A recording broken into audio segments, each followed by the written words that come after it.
Alright friends, let's buckle up. Donald Trump just dropped some major bombshells on Ukraine, NATO, Europe, and even $5 million golden card visa. So let's break it down in a way that makes sense. Imagine you're watching a high-stake political thriller, because honestly this feels like one. Trump started with a shocking statement about the European Union. You would think that the United States and European Union are best buddies, right? For Trump, a big no.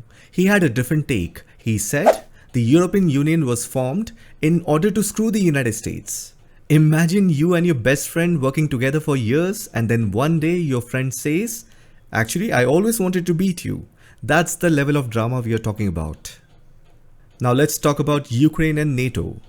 Everyone knows Ukraine has been knocking on NATO's door for years, since 2002. But Trump, he just slammed the door right on the face of Ukraine. His actual statement, "NATO, you can forget about it." That's what he said.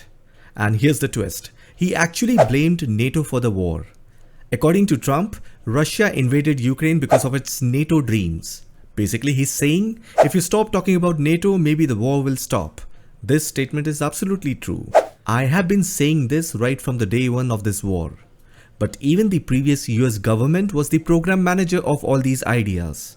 So basically, Trump is criticizing everyone, but he's not talking about his own country, the United States and its previous government. Now here I see a hint of the long-term thought process and planning of the US government's deep state.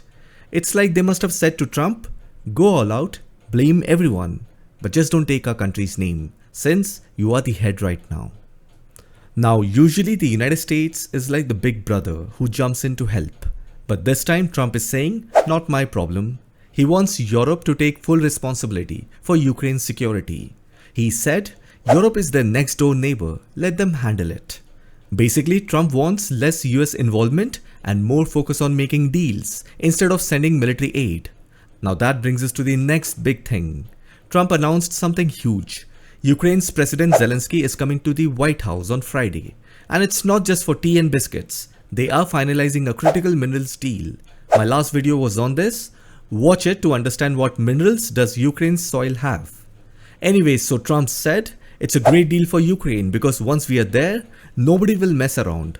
So basically, instead of sending weapons, Trump wants the United States to invest in Ukraine's natural resources like lithium, which is super important for batteries and various technologies. And here's the juicy part.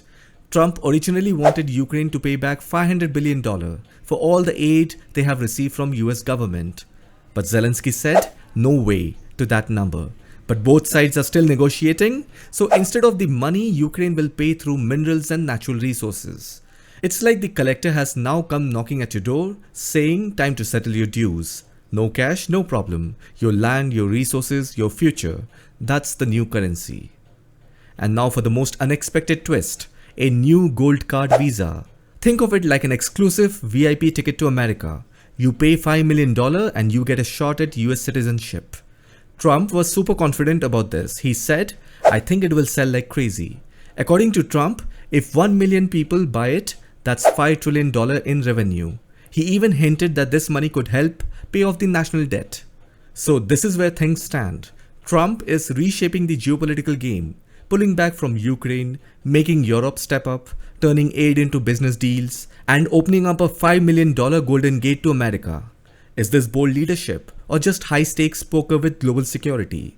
Will this bring peace or just shift the burden? Is this diplomacy or just another business deal? And most importantly, what does this mean for the world order? I will keep my eyes on it and give you unfiltered analysis as things progress. I hope you found this video informative. I'll see you in the next one.